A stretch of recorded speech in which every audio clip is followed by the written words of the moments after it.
আসসালামু আলাইকুম। মানসিক প্রস্তুতির আরেকটি প্রশ্ন নিয়েছি। ৩ নম্বর প্রশ্নে বলা হয়েছে প্রশ্নবোধক চিহ্নিত স্থানে কোন সংখ্যা বসাবে। আমরা যদি এখানে দেখি 3 আর 2 মিলে হয়েছে 13, 4 আর 8 মিলে হয়েছে 80, 1 আর 5 মিলে হয়েছে হট চিহ্ন।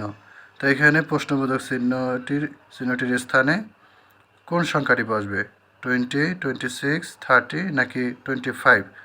তো এটার জন্য আমাদের প্রথমে যেটা দেখব যে যদি আমরা এটা বর্গ করি, এই 3 যদি বর্গ করি আর যদি 2 এর বর্গ করি, তাহলে আমরা জানি যে 3 স্কোয়ারের বর্গ করলে হবে 9 আর 2 এর স্কোয়ারের বর্গ করলে হবে 4।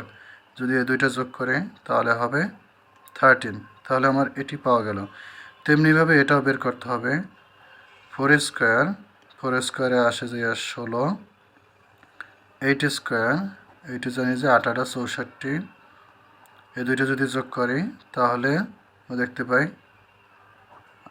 উত্তর আসে যে 80।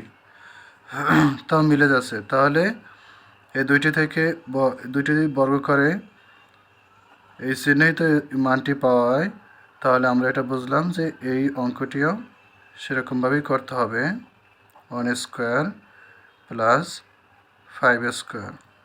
যদি দেখি যে 1 স্কোয়ার করলে আসে 1, 5 স্কোয়ার করলে যে 25, তাহলে হবে 26।